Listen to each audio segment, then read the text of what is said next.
Everyone thinks they know how power works. They think it looks like an expensive suit, a platinum credit card, or a loud voice demanding a manager. But sometimes, real power is silent. Sometimes, it's sitting right next to you, watching you dig your own grave.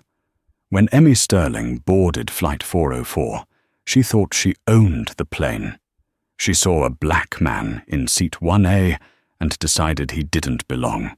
She screamed, she lied, and she weaponized the police to drag him off. She thought she had won. But she didn't know that the man she just humiliated was the only thing standing between her family and a federal prison cell. This is the story of Martin Thorne, and trust me, you are not ready for what happens when he finally pulls out his badge. The humidity in New York that August was oppressive, the kind of heat that stuck your shirt to your back the moment you stepped out of the terminal. But inside the cabin of Flight 404, bound for Los Angeles, the air was crisp, conditioned, and smelled faintly of recycled coffee and expensive leather. Martin Thorne adjusted his jacket. It was a charcoal grey blazer, nondescript, slightly worn at the elbows if you looked closely, but tailored to fit his broad shoulders perfectly.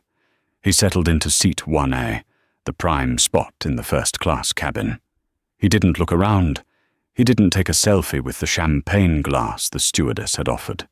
He simply placed his noise-cancelling headphones on the armrest, closed his eyes, and exhaled a breath he felt like he'd been holding for 6 months. Martin wasn't just tired. He was exhausted in a way that sleep couldn't fix. The case in D.C. had been a grinder: human trafficking, high-level money laundering, and politicians who smiled for cameras while selling out their constituents. He had the evidence, he had the grand jury summons in his briefcase, and he had a target on his back. The Bureau had insisted he fly commercial to keep a low profile, rather than taking a private jet, which might flag the media. Just 5 hours, he told himself. 5 hours of silence. Then I'm home. The aisle began to fill up. The shuffle of luggage, the complaints about overhead bin space, the crying of a toddler in row 20. It was the symphony of commercial travel. Martin ignored it all until a sharp, piercing voice cut through the ambient noise like shattered glass. "Excuse me? Excuse me, I think there has been a massive mistake." Martin didn't open his eyes immediately. He hoped, prayed even, that the voice was directed at a flight attendant about a missing pre-flight beverage. "Sir, I am talking to you." A manicured hand tapped his shoulder. Hard. It wasn't a tap. It was a poke, a jab of entitlement. Martin opened his eyes slowly. Standing over him was a woman who looked like she had been manufactured in a factory that specialized in country club arrogance. She was wearing a cream-colored Chanel suit that probably cost more than the Honda Civic Martin drove on weekends. Her blonde hair was coiffed into a helmet of perfection, and her face was contorted into a sneer of absolute disgust. She held a boarding pass in one hand and a Louis Vuitton tote in the other. "Can I help you?" Martin asked, his voice deep, calm, and steady. "You are in my seat," the woman declared. She didn't check her ticket. She didn't look at the row number. She just looked at him. Martin glanced at the small digital display above his head. 1A. He looked at his own digital boarding pass on his phone. 1A. "I don't think so, ma'am," Martin said politely. "I'm assigned to 1A. Maybe you're in 1B. He gestured to the empty window seat across the aisle. The woman, whose name, Martin would soon learn, was Emmy Sterling, laughed. It was a dry, humorless sound. "Don't play games with me. I fly this route twice a month. My husband is platinum status. We always book 1A and 1B. Now, I don't know how you snuck in here while the gate agents weren't looking, but you need to get up and move back to economy where you belong before I call someone." The cabin had gone quiet. The businessman in 2A lowered his Wall Street Journal. A teenager in 2B pulled out her phone, sensing content. Martin felt that familiar heat rise in his chest, the one he had spent 20 years in the FBI learning to suppress. He kept his face neutral. "Mom, I purchased this ticket. I boarded through the gate like everyone else. If you have a discrepancy, I suggest you check your boarding pass." Emmy's face flushed a deep, angry red. She didn't look at her pass. To her, the evidence of her eyes was superior to any printed text. She saw a large black man in a hoodie. He had taken off the blazer to get comfortable, sitting in the most expensive seat on the plane. In Emmy's world, that was a mathematical impossibility. "I am not looking at my pass," she hissed, leaning in closer, her perfume cloying and overwhelming. "I am looking at you, and I know for a fact that this airline doesn't just give away first-class upgrades to people like you. You're probably some rapper's bodyguard or a lottery winner trying to act important. I don't care. I want my window seat." "Mrs. Sterling?" A flight attendant rushed over. His name tag read Bradford. He was young, flustered, and possessed a smile that didn't reach his eyes. He clearly recognized the woman. "Oh, thank God, Bradford." Emmy threw her hands up dramatically. "This man is refusing to vacate my seat. He's being incredibly aggressive." Martin raised an eyebrow. Aggressive? He hadn't moved a muscle. He hadn't raised his voice. Bradford turned to Martin. The professional smile vanished, replaced by a look of weary skepticism. "Sir, may I see your boarding pass, please?" "Certainly," Martin said. He unlocked his phone and held up the QR code. Bradford glanced at it. He didn't scan it. He didn't cross-reference it with his manifest tablet. He just looked at it, then looked at Martin, then looked at Emmy, who was tapping her foot impatiently. "Sir, this looks like a screenshot," Bradford said, his tone dripping with accusation. "It's the airline app," Martin corrected him. "It's live." "It glitches sometimes," Emmy interjected. "My husband says the system glitches all the time and double books. Obviously, the system made an error. Bradford, tell him to move. My husband, Arthur Sterling, is going to be furious if he finds out I was forced to sit in the aisle because of a glitch." Bradford swallowed hard. The name Sterling clearly carried weight. "Sir," Bradford said, stepping closer, invading Martin's personal space. "We have a fully booked flight today. However, I believe there is a seat open in row 34. It's very comfortable. If you would just grab your bags." Martin stared at the flight attendant. "You want me to move from the first-class seat I paid for to the back row of the plane, because this woman feels like this is her seat." "It's not about feelings," Emmy snapped. "It's about standards, and clearly there has been a security breach if you're up here." "I'm not moving," Martin said. He put his phone away and picked up his headphones. "Check your manifest, Bradford. I'm in 1A. She is likely in 1B or row 2. Sort it out." He went to put the headphones over his ears, signaling the end of the conversation. That was the moment Emmy Sterling decided to escalate. She reached out and snatched the headphones from Martin's hand, throwing them onto the floor. The plastic cracked as they hit the aisle runner. "Don't you dare ignore me!" she shrieked. Martin looked down at his broken headphones. They were government-issue, high-security noise-cancelling gear. He slowly looked back up at Emmy. The calm in his eyes had shifted. It wasn't anger anymore. It was the cold, calculating look of a predator watching prey walk into a trap. "You shouldn't have done that," Martin said softly. The sound of the headphones cracking was the bell that started the round. "Did you see that?" Emmy screamed, recoiling as if Martin had struck her. She clutched her chest, looking around the cabin for allies. "He just lunged at me. Bradford, he threatened me." Bradford hadn't seen Martin lunge. because Martin hadn't moved. But Bradford was currently operating on a fear-based hierarchy, and a Platinum member's wife outranked a quiet man in a hoodie, regardless of the truth. "Sir!" Bradford shouted, his voice cracking. "You need to calm down immediately." "I am sitting down," Martin said, his voice dropping an octave, becoming terrifyingly level. "She just destroyed my property and assaulted me. I suggest you call the captain and have the police escort her off this plane." "Me?" Emmy gasped, a theatrical laugh escaping her lips. "You want me kicked off? Do you know who I am? My husband runs Sterling Holloway Capital. We practically own this terminal." She turned to the other passengers. "Are you seeing this? This thug is trying to steal my seat, and now he's accusing me." A man in 3C, an older gentleman with a red face and a golf shirt, chimed in. "I saw him reach for her, flight attendant. Better get him out of here before he hurts someone." Martin looked at the man in 3C.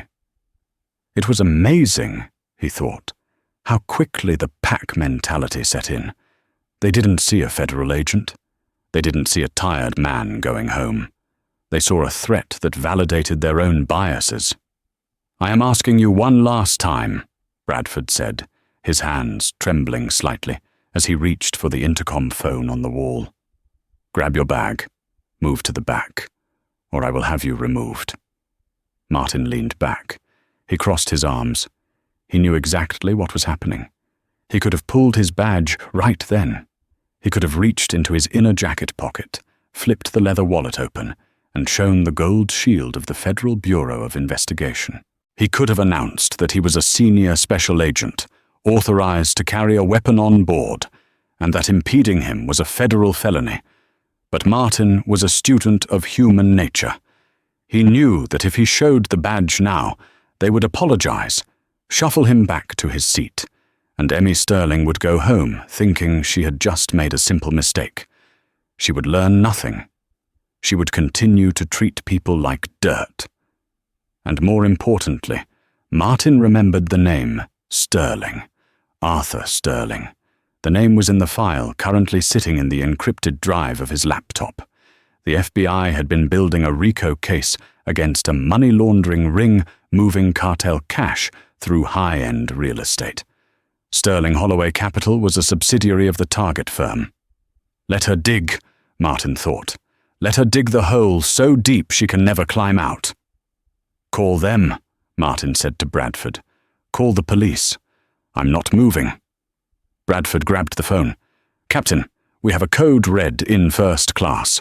Unruly passenger in Watay. Refusing to comply. Aggressive behavior. Yes, we need port authority immediately. Emmy smirked. She smoothed her skirt and sat down in seat 1B. The seat she was actually assigned to. But she didn't stay seated. She perched on the edge, watching Martin with a look of triumphant malice. You're going to regret this, she taunted. You picked the wrong woman to mess with. I'm going to make sure you're not just kicked off this flight. I'm going to make sure you're banned from every airline in the country. I'll have your name on every watch list by tonight. Martin didn't respond. He looked out the window. He watched the baggage handlers tossing suitcases onto the conveyor belt. He focused on his breathing. In for 4, hold for 4, out for 4. 10 minutes passed.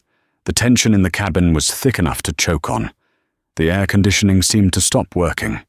Passengers were whispering, pointing. The girl in 2B was live streaming, holding her phone up to capture Martin's profile. He's just sitting there, the girl whispered to her followers. He looks super scary. The lady said he hit her. Then the heavy thud of boots on the jet bridge echoed. 3 Port Authority officers boarded the plane. They were big, flushed, and already annoyed at having to deal with a delay. The lead officer, a sergeant named Kowalski, had a neck as thick as a tree trunk and eyes that scanned the cabin for the path of least resistance. Where's the problem? Kowalski barked. Him! Emmy stood up, pointing an accusatory finger at Martin. That man. He stole my seat. He broke my headphones when I tried to show him his ticket, and he threatened to kill me." The lie had grown. Now it was a death threat. Bradford nodded vigorously. "He's been non-compliant, officer. Refused direct orders from the flight crew. We feel unsafe." Kowalski marched up to seat 1A. He didn't ask questions. He didn't ask for Martin's side of the story. He saw a complainant who looked rich and a suspect who fit the description of trouble. "All right, buddy," Kowalski said, his hand resting on his taser. "Party's over. Let's go." Martin looked up at the officer. "Officer, I am a paying passenger in my assigned seat. If you check the manifest—" "I'm not checking squat," Kowalski interrupted. "The captain wants you off. The lady wants you off. So you're getting off. Now you can walk or we can drag you. Your choice." Martin looked at Emmy. She was beaming. It was a smile of pure, unadulterated cruelty. She mouthed the word, "Bye." Martin stood up slowly. He was tall, taller than Kowalski. For a second, the officer flinched, stepping back. "I will leave," Martin said, his voice carrying to the back of the plane. "But I want it on record that I have identified myself as a compliant passenger, and I am being removed without cause based on false accusations." "Yeah, tell it to the judge." Kowalski grabbed Martin's arm, gripping the bicep hard. "Let's move." As they escorted him into the aisle, Emmy stuck her foot out. It was subtle, hidden by the chaos. Martin stumbled slightly. "Watch your step, criminal," she laughed. The other officers grabbed him now, mistaking the stumble for resistance. They shoved him forward. The humiliation was total. 100 pairs of eyes, watching him being manhandled like a common thug. The girl with the phone was zooming in on his face. As he passed the galley, Bradford sneered. "Maybe try the bus next time." Martin was shoved onto the jet bridge. The heat of the jetway hit him, but he felt cold. Ice cold. He let them drag him up the ramp. He let them parade him through the terminal. He waited until they were in the private holding room of the airport security office, away from the cameras, away from the public. He waited until they threw him into a metal chair, and Kowalski slammed the door shut. "All right," Kowalski said, cracking his knuckles. "Now let's see who you really are. Give me your ID." Martin reached into his jacket slowly. He pulled out his wallet. "Open it," Martin said. Kowalski snatched the wallet. "I'll open it myself, tough guy." He flipped the leather wallet open. The room went silent. The silver light of the fluorescent bulbs reflected off the gold badge. The blue lettering was unmistakable. Federal Bureau of Investigation, Special Agent Martin Thorne, and below it, a second card, a clearance card. Level 5, Counter-Terrorism and Organized Crime. Kowalski's face went pale.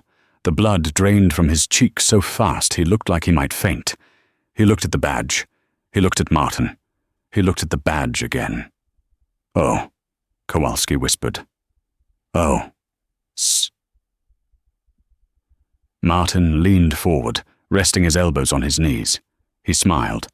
"Officer Kowalski," Martin said pleasantly, "I believe you and Mrs. Sterling need to have a very long conversation." Kowalski stood frozen, the FBI badge trembling in his hand. His partner, Officer Miller, a younger cop with a nervous twitch, peered over his shoulder and instantly sucked in a sharp breath. The third officer, Rodriguez, who had been leaning against the wall with an indifferent air, snapped upright. "What is it, Sarge?" Miller stammered, his eyes wide. Kowalski didn't answer. He just stared at the badge, then at Martin, then back at the badge, as if caught in a horrifying loop. The swagger had evaporated, replaced by a cold dread that seeped into every corner of the small utilitarian room. His thick neck seemed to shrink into his shoulders. Martin watched them, enjoying the show.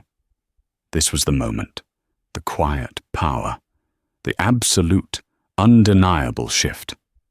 "You can give that back to me now, officer," he said, his voice still calm, but with an underlying edge of steel that hadn't been there before. Kowalski snapped out of his stupor, practically dropping the wallet back into Martin's outstretched hand. "Agent Thorne," he choked out, his voice hoarse. "My apologies, sir. I had no idea. We were just responding to a call from the flight crew. Unruly passenger," they said. "Threatening behavior." "Indeed," Martin replied, slowly putting the badge back into his inner jacket pocket. "And you didn't think to ask for identification before manhandling a citizen and removing him from a federal airspace?" Kowalski's face was a mottled canvas of red and white. We were told he was non-compliant. The flight attendant, Bradford, and the woman, Mrs. Sterling, they were very insistent." "Insistent on what, exactly?" Martin leaned back, crossing his legs casually. "That I, a black man, couldn't possibly belong in first class, that I must be lying about my ticket, that I deserved to be humiliated and dragged off a flight I paid for." The officers exchanged panicked glances. This wasn't just about a mistaken identity anymore. This was about procedure, civil rights, and a federal agent being publicly humiliated. Their careers were flashing before their eyes. "No, sir, of course not," Miller blurted out. We just followed orders, Agent. We thought we were dealing with a standard disorderly conduct." "Standard disorderly conduct doesn't usually involve destroying government property, making false accusations, and impeding a federal investigation," Martin stated, watching their faces. "Especially when that investigation involves a major organized crime syndicate, a subject that happens to have a direct familial connection to one of the people making those accusations." This new information hit them like a gut punch. Kowalski gasped. "A federal investigation? Sir, what are you talking about?" "I'm talking about a multi-agency task force targeting money laundering and human trafficking, officer," Martin said, his gaze unwavering. "And I'm talking about Arthur Sterling, CEO of Sterling Holloway Capital, whose name I just happened to recognize from a rather thick file I'm currently carrying. A file that includes his wife, Emmy Sterling, as a person of interest due to her involvement in some of his less-than-above-board dealings." Silence. The air in the room became heavy with the weight of Martin's words. The officers, who moments ago were full of bluster and authority, now looked like lost boys caught stealing cookies. "Sir," Kowalski finally managed, "what can we do? How can we fix this?" Martin smiled, a chillingly polite smile. "Well, first, you can escort me back to my seat on Flight 404. I need to be in Los Angeles in 5 hours for an urgent briefing." "But the captain," Miller stammered. "He ordered you off the plane." "Then the captain will need to be informed of his mistake," Martin replied coolly. "And so will the flight attendant, Bradford, and Mrs. Sterling. In fact, I think we should all have a little chat on the plane. Don't you?" Kowalski swallowed, his Adam's apple bobbing. "Yes, Agent. Absolutely. Consider it done. And while we're at it," Martin continued, "I'm going to need the passenger manifest for Flight 404, the gate agent's name, and access to all security footage from the gate, the jet bridge, and the cabin. I'll also need to log a formal complaint against the Port Authority for unlawful detention and assault, and against American Airlines for discrimination and property damage." The officers gulped in unison. This wasn't just fixing a mistake. This was a full-blown federal incident. "Right away, Agent Thorne," Kowalski said, practically clicking his heels. "Miller, Rodriguez, go alert the captain. Inform him it's a matter of national security. And for God's sake, be subtle. Tell him Agent Thorne needs to return to his seat immediately. I'll get the manifest and footage. And, sir, about Mrs. Sterling." "Don't worry about Mrs. Sterling," Martin said, rising from the chair. His posture was ramrod straight, every inch the federal agent he was. I plan to have a very special conversation with her myself. Back on Flight 404, the atmosphere in first class was a mix of triumph and smug satisfaction. Emmy Sterling was holding court in Seat 1B, recounting her heroic defense of proper airline etiquette. Honestly, she purred to the bewildered businessman in 2A. Some people just have no respect, trying to sneak into first class, then having the audacity to threaten me. It's a disgrace. Arthur will have a field day with this. Bradford, the flight attendant, was beaming. He felt vindicated. He had sided with power, and power had won. He passed Emmy a complimentary glass of champagne. "You handled that beautifully, Mrs. Sterling.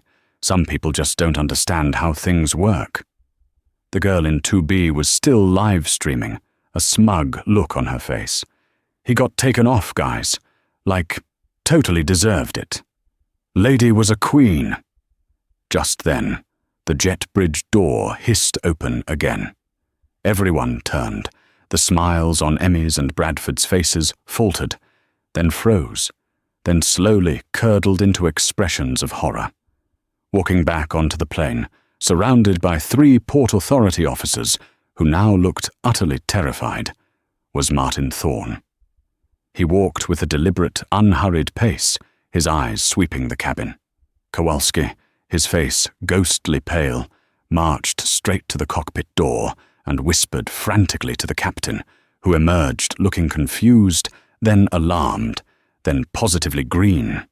The captain, a seasoned veteran named Captain Roberts, took one look at Martin, then at Kowalski's pleading eyes, and swallowed hard. Martin stopped in the aisle next to Emmy Sterling's seat. She looked at him, her jaw slack. The champagne glass trembled in her hand. "Well, well, Mrs. Sterling," Martin said, his voice carrying clearly through the now silent cabin. "Fancy meeting you here. I believe you were just saying something about me being banned from every airline." Emmy couldn't speak. Her eyes darted from Martin to the officers, then back to Martin. The triumphant gleam in her eyes had been replaced by stark terror. Bradford, the flight attendant, approached tentatively. "Sir, I don't understand. The officers removed you." Martin turned to Bradford. "They did, based on false accusations and a complete lack of due diligence. Now, I suggest you take your seat, because this aircraft needs to depart on schedule." Captain Roberts, now fully aware of the disaster unfolding, stepped into the aisle, his face etched with strain. "Agent Thorne, I am so deeply sorry for this misunderstanding. We have been informed of your sensitive status. Everything will be corrected immediately. Bradford, apologize to Agent Thorne. And Mrs. Sterling, I believe you owe the agent a profound apology." Emmy finally found her voice, but it was a thin, reedy whisper. "Agent, what are you talking about?" Martin reached into his jacket pocket. He pulled out his wallet again. This time he didn't hand it over.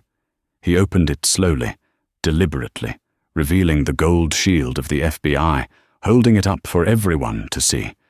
Gasps rippled through first class. The girl in 2B dropped her phone. The businessman in 2A choked on his water. "My name is Special Agent Martin Thorne, FBI," he announced, his voice clear and resonant. "And I am currently on a priority assignment concerning national security. Your actions, Mrs. Sterling, and yours, Mr. Bradford, constitute obstruction of a federal investigation, harassment, and discrimination. My broken headphones," he gestured to the cracked plastic still on the floor, "are government property. That's a federal offense." Bradford's face went white. He looked like he was about to vomit. Agent Thorne, I didn't know. She said you were being aggressive." And you believed her without checking your own manifest? Martin asked, his gaze piercing. You believed her because you didn't think a black man belonged in first class, did you, Bradford? Bradford stammered, unable to form a coherent sentence. Then Martin turned his full attention to Emmy. Her carefully coiffed hair seemed to droop. Her designer suit suddenly looked cheap. Her carefully constructed facade of superiority crumbled. As for you, Mrs. Sterling, Martin continued, his voice softer, but far more menacing. Your husband, Arthur Sterling, is currently under federal investigation for multiple counts of money laundering, fraud, and potentially human trafficking. Your name has come up in our files as an accessory. Emmy's eyes widened to saucers. She opened her mouth, but no sound came out. The blood had completely drained from her face, leaving her ghost-like. And now, Martin said, leaning in slightly, his voice for her ears only. You've just assaulted a federal agent, destroyed government property, and actively obstructed a federal investigation. This little incident, Mrs. Sterling, isn't going to look very good in court. Especially when I tell the prosecutor about how you lied, how you fabricated threats, and how you tried to weaponize the police to remove me from this flight. He straightened up. Captain Roberts, he called out, I need to ensure no one records or distributes any footage of my removal. Officer Kowalski, I trust you're handling that. And Mrs. Sterling, I believe you were in seat 1B. Please take it. We need to depart. Emmy, completely shattered, whimpered and sank into her seat, pulling her designer tote tightly against her chest, as if it could shield her from the impending storm. She avoided eye contact with everyone. Martin walked back to his seat 1A. He picked up his broken headphones, inspected them, and then carefully placed them into his bag. He didn't say another word. He just sat down, fastened his seatbelt, and closed his eyes. The cabin was silent, but it hummed with an entirely different kind of energy now. An energy of shock, fear, and profound realization. The plane began to push back from the gate. Emmy Sterling sat rigidly in 1B, her face pale, her carefully constructed world collapsing around her. She had wanted to teach a black man a lesson. Instead, she had just delivered herself and her husband into the hands of the FBI. The flight to Los Angeles would be the longest 5 hours of her life. The seatbelt sign dinged off, but nobody in the first few rows moved. Usually, this was the moment when passengers reclined their seats, ordered a gin and tonic, and began the comfortable ritual of a cross-country flight. But on Flight 404, the air was thick with a suffocating dread. Emmy Sterling sat in seat 1B, staring rigidly at the seat-back pocket in front of her. Her hands were trembling so violently that she had to clasp them together in her lap to stop them from drumming against her legs. Every few seconds, her eyes would dart to the left, toward the aisle, toward seat 1A. Martin Thorne was calm. He had retrieved his laptop, a rugged, government-issue machine with no branding, and placed it on his tray table. He didn't look at Emmy. He didn't acknowledge her existence. He simply opened the lid, typed in a complex password, and began to work. The privacy screen on his laptop prevented her from seeing exactly what he was doing, but she could see the headers of the documents he was reviewing. The bold, black letters at the top of the screen were just legible enough if she squinted. Department of Justice case file, Sterling Holloway, RICO predicate. Subject, Sterling, Arthur, associate. Sterling, Emmy.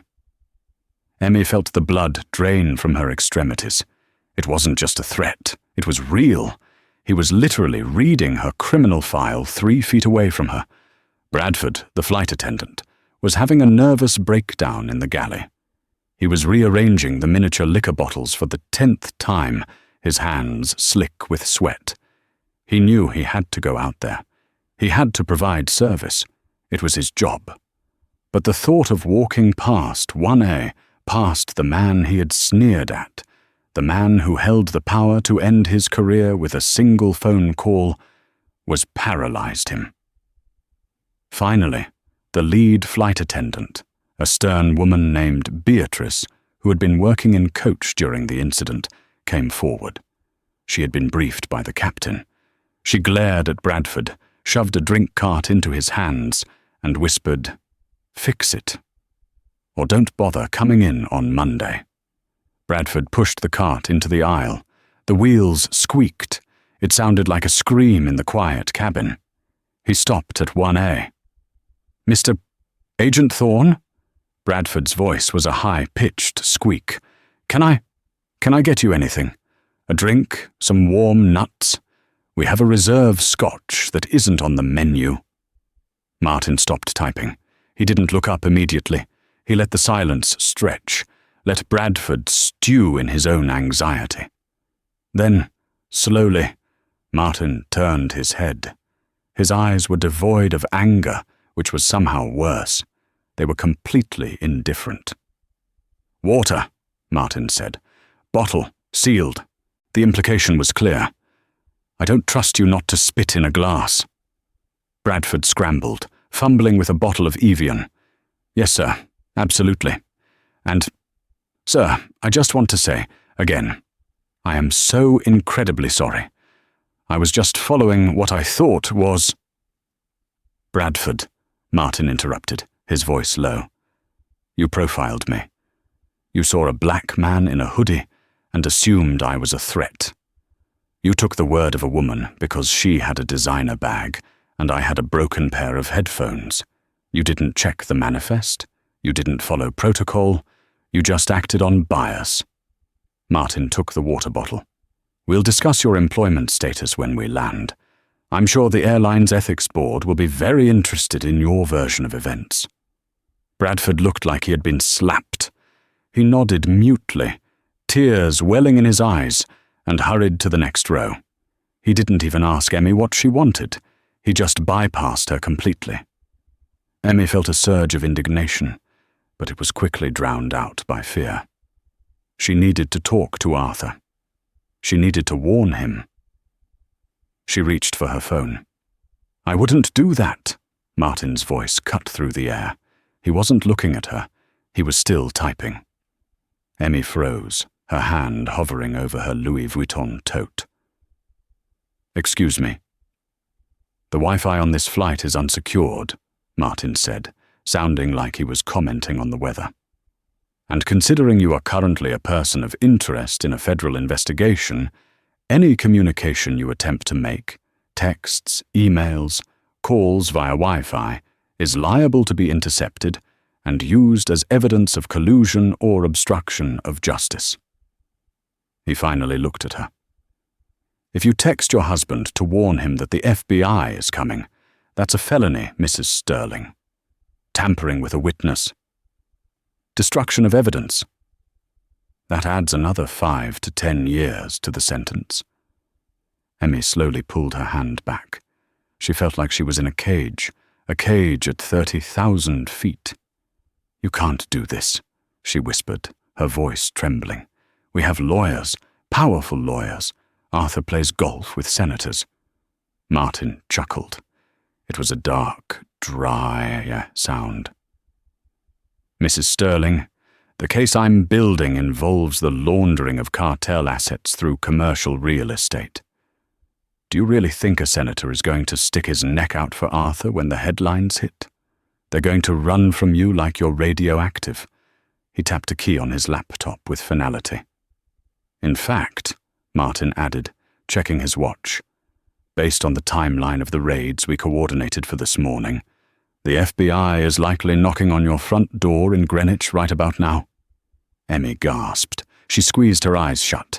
She could see it. The heavy oak doors of their mansion, the polished driveway, the agents in windbreakers swarming the lawn. For the next 3 hours, Emmy sat in a state of catatonic terror. Every time Martin moved, she flinched. Every time he took a sip of water, she held her breath. The other passengers in first class, who had initially rallied to her defense, were now treating her like a leper. The businessman in 2A requested to move seats, whispering to Beatrice that he didn't want to be associated with that woman. The isolation was total. She had been the queen of the cabin when she boarded. Now she was a prisoner in transit. As the pilot announced their descent into Los Angeles, Martin closed his laptop. He stretched his arms, his joints cracking. He packed his bag methodically. Emmy turned to him, desperation breaking through her pride. Tears streamed down her face, ruining her makeup, leaving black streaks of mascara on her cheeks. "Please," she begged, her voice a broken whisper. "Please, Agent Thorne. I'm sorry. I'm so sorry. I was stressed. I was rude. I'll make a public apology. I'll donate to charity. Just don't ruin my life. Don't arrest Arthur. We have children." Martin paused. He looked at her, really looked at her. He saw the fear, yes, but he also remembered the sneer. He remembered the way she had smiled when the police dragged him off. He remembered the feeling of the officer's hands on his arms.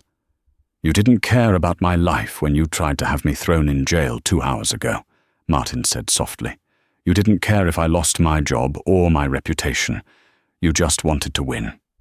He stood up as the plane taxied to the gate. "You aren't the victim here, Emmy. You're just finally facing a situation you can't buy your way out of." The plane taxied toward the gate at LAX, but it didn't go to a normal jet bridge. Instead, the captain came over the intercom. His voice was shaky. "Ladies and gentlemen, we have been directed to a remote stand by airport authorities. Please remain seated with your seatbelts fastened. We have been informed that federal law enforcement will be boarding the aircraft to handle a security matter." A murmur of panic went through the economy cabin. In first class, the silence was absolute. Emmy Sterling looked out the window. Her heart stopped. Surrounding the plane on the tarmac were not baggage carts, but black SUVs, Suburbans with tinted windows. Flashing blue and red lights reflected off the aluminum hull of the aircraft. There were uniformed LAPD officers, but more importantly, there were men and women in navy blue jackets with yellow bold lettering, FBI. "Oh God," Emmy moaned. "Oh God, oh God." The cabin door opened. The humid California air rushed in, mixing with the stale cabin air. 2 agents boarded. One was a woman with sharp features and a tactical vest, the other a tall man holding a clipboard. They didn't look at the flight attendants. They walked straight to row 1. Martin stood up. "Agent Thorne," the woman said, nodding respectfully. "Special Agent Sarah Jenkins, LA Field Office. We received your transmission from the air." "Good to see you, Sarah," Martin said. He shook her hand. "I apologize for the dramatic arrival. I didn't expect the in-flight entertainment to be this intense." "We were already prepping the takedown for the Sterling Holloway West Coast offices," Jenkins replied. "Your update just accelerated the timeline for the subjects on board." Jenkins turned her gaze to seat 1B. "Emmy Sterling." Emmy couldn't move. She was frozen in her seat, clutching her tote bag as if it were a life preserver. "Mrs. Sterling," Jenkins said, her voice leaving no room for argument. "I am Special Agent Jenkins with the FBI. You are under arrest." "No," Emmy whimpered. "No, this is a mistake. It was just an argument over a seat." "This isn't about the seat, Mom," Jenkins said, pulling a pair of handcuffs from her belt.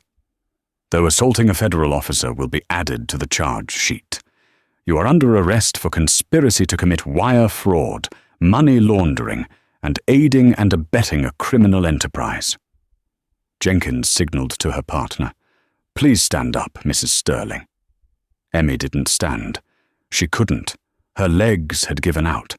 The partner, a burly agent named Miller, no relation to the cop in NY, had to reach in and physically lift her out of the seat.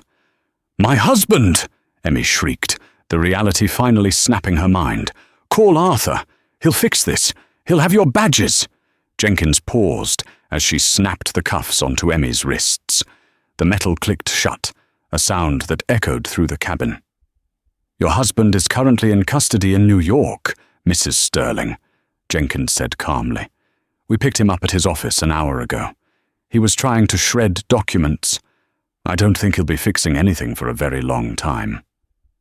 The wail that escaped Emmy's lips was primal. It was the sound of a life ending. As they marched her down the aisle, the other passengers watched in stunned silence. The girl in 2B was filming, of course. This video wouldn't just be a viral clip of a Karina on a plane. It would be the breaking news footage of a major federal bust. Martin watched her go. He felt no joy, only a grim sense of completion. The system worked sometimes, but it worked better when you carried a badge. "Agent Thorne," Jenkins said. "We also have a detainer for a Mr. Bradford regarding a Section 1001 violation, false statements to federal agents." Martin looked at Bradford, who was cowering in the galley. "He lied to the Port Authority to facilitate my removal," Martin said. "He claimed I was aggressive and non-compliant, knowing it was false. He endangered a federal operation." Bradford dropped a tray of orange juice glasses. They shattered on the floor. "Please," Bradford sobbed. "I was just doing what she told me. She was a platinum member." "That's not a legal defense, son," Martin said, tiredly. 2 LAPD officers stepped onto the plane and escorted a weeping Bradford off the jetway. "Agent Thorne," Jenkins said, gesturing to the open door. "We have a car waiting for you on the tarmac to take you to the briefing. We can skip the terminal." Martin nodded. He grabbed his bag. He adjusted his jacket. He picked up his broken headphones. "Let's go," he said. He walked off the plane, stepping into the bright California sunshine. He took a deep breath. The air smelled of jet fuel and exhaust, but to Martin, it smelled like justice. But the story wasn't over. The arrest was just the beginning. The fallout from Flight 404 was about to explode across the national news, and Martin Thorne was about to become the most famous face in America, whether he wanted to be or not. By the time Martin Thorne stepped out of the debriefing room at the FBI's Los Angeles field office 3 hours later, the world had changed. The girl in seat 2B, whose name was Jessica Miller, no relation to the officer, had uploaded her video. She hadn't waited for the Wi-Fi to improve. She used her data the moment the wheels touched the tarmac. She titled it, entitled, "Karina Gets FBI Agent Kicked Off Plane. Instant Karma. Must Watch." Within 4 hours, the video had 3.5 million views. It was the perfect storm of viral content. It had everything: a wealthy villain, a calm hero, a shocking escalation, and a satisfying climax involving handcuffs. The internet detectives had gone to work immediately. Within an hour, Emmy Sterling's identity was doxed. Her address, her husband's business, and her charity gala photos were plastered all over Twitter and Reddit. The hashtag Anna Sterling Crash was trending #1 globally. But for Emmy Sterling, the nightmare wasn't on a screen. It was in a cold, concrete holding cell at the Metropolitan Detention Center. She had been stripped of her Chanel suit, replaced by a coarse, ill-fitting orange jumpsuit that smelled of industrial detergent and sweat. Her jewelry, the diamond ring, the Cartier watch, the pearl earrings, was logged in a plastic baggie by a clerk who didn't care who her husband was. "I need to make a phone call," Emmy demanded for the 10th time, gripping the bars. "I demand to speak to Arthur." A guard, a heavy-set woman named Officer Griggs, walked by slowly. She stopped and looked at Emmy with a mixture of pity and amusement. "Honey," Griggs said, "your husband is in the SDNY lockup in Manhattan. He's facing a RICO indictment. Unless you two figure out how to communicate telepathically, you ain't talking to him." The reality shattered Emmy's composure. Arthur wasn't coming. The cavalry wasn't coming. 3 days later, the bail hearing was held. The courtroom was packed. The press gallery was overflowing. The public interest in the first-class felon was insatiable. The prosecutor, Assistant U.S. Attorney David Reynolds, was a shark. He didn't just want a conviction. He wanted to send a message. "Your Honor," Reynolds argued, addressing Judge Martha Harrison, "the defendant, Emmy Sterling, has demonstrated a profound disregard for the law. She utilized local law enforcement as a weapon to harass a federal agent. Furthermore, given the seizure of the Sterling Holloway assets due to the concurrent money laundering investigation, the defendant has significant motivation to flee. We request bail be denied." Emmy's lawyer, a high-priced defense attorney named Robert Vance, stood up. He looked tired. His retainer hadn't been paid yet because the Sterling bank accounts were frozen. "Your Honor, this is absurd," Vance argued. "My client is a mother and a pillar of the community.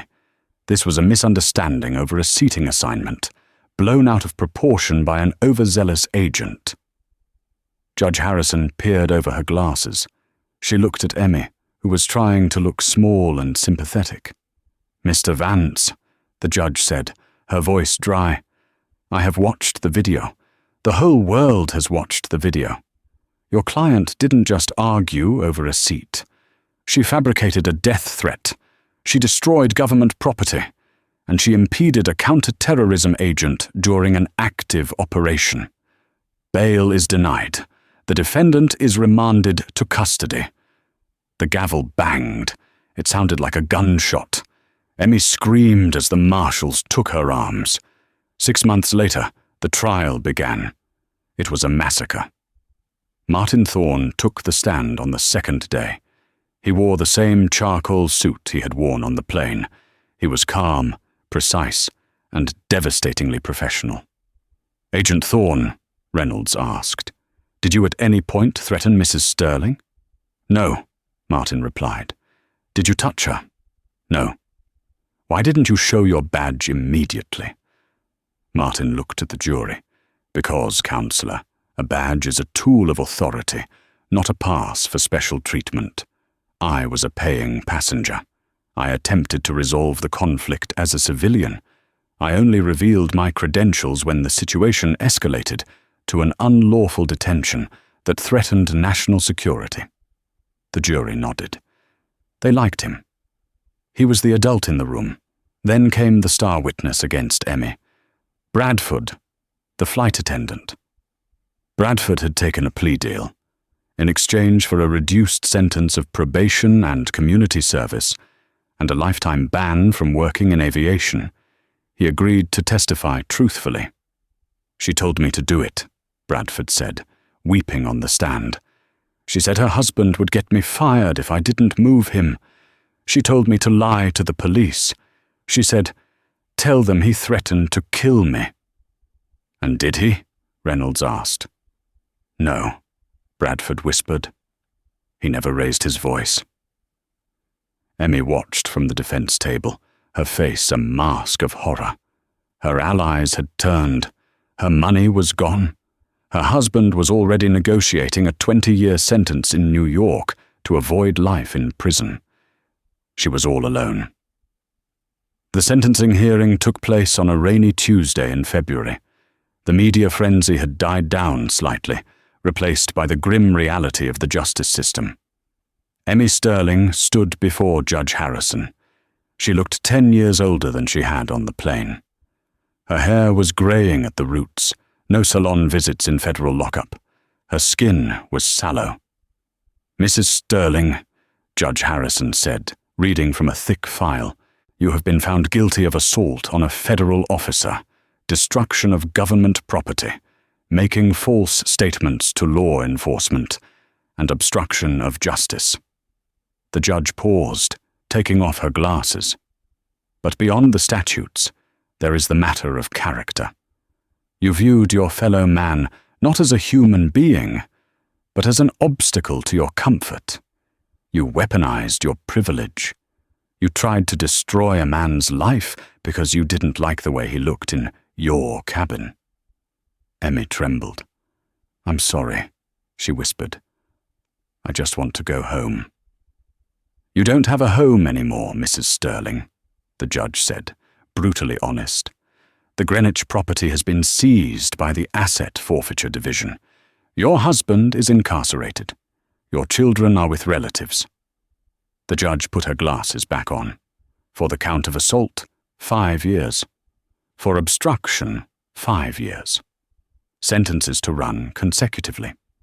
You are sentenced to a total of 10 years in a federal correctional institution. You will be eligible for parole in 8 years. 10 years. Emmy's knees buckled. She collapsed into the chair, sobbing uncontrollably. It wasn't a country club prison. It was real prison. As the marshals hauled her away, she looked back at the gallery. She saw Martin sitting in the back row. He wasn't smiling. He wasn't filming her. He simply watched her with a solemn, heavy expression. He nodded once, a gesture of finality, and then stood up and walked out of the courtroom. Outside, the rain had stopped. The air was fresh. Martin walked down the courthouse steps. A young reporter, fresh out of journalism school, ran up to him. Agent Thorne, do you have a comment? How does it feel to take down the Queen of Mean?" Martin stopped. He adjusted his sunglasses. "It's not a victory," Martin said quietly. "It's a tragedy. 2 families destroyed because one person couldn't say, 'Excuse me,' and check a boarding pass. There's no glory in this." "But she got what she deserved, right?" the reporter pressed. Martin looked at the skyline. "She got exactly what she ordered," he said. "She just didn't read the price tag." Martin walked to his car, a sensible sedan parked at the curb. He got in and tossed his bag onto the passenger seat. Sitting there was a new pair of headphones, top of the line, a gift from the bureau. He started the car. His phone buzzed. It was a text from his wife. "Dinner is in the oven. Kids are asleep. You coming home?" Martin smiled, a real, genuine smile that reached his eyes. "On my way," he typed back. He pulled out into traffic, merging with the flow of life. He was just a man in a car again. No badge needed. Emmy Sterling was on a bus headed to a facility in West Virginia, where she would spend the next decade scrubbing floors and thinking about Seat 1A. Arthur Sterling was in a cell in Manhattan, realizing his empire was dust, and Martin Thorne, he was going home to eat dinner with his family. The karma hadn't just hit back, it had cleaned house. Emmy Sterling thought her status was a shield. She thought she could treat people like dirt and get away with it because she always had. But she forgot the most important rule of all. You never know who you're messing with. She traded 10 years of her life for a window seat she didn't even own. Justice isn't always loud. Sometimes it's just a man with a badge waiting for you to dig your own hole. What a ride, right? It's satisfying to see karma hit that hard, but it's also a reminder to treat everyone with respect, because that quiet person in the hoodie might just be the one holding the keys to your freedom. If you enjoyed this story of justice served cold, make sure to smash that like button. It really helps the channel. And if you want more stories about entitled people getting a reality check, hit subscribe and turn on the notification bell so you never miss a video. What would you have done if you were Martin? Would you have shown the badge earlier or let her dig her own grave? Let me know in the comments below. See you in the next one.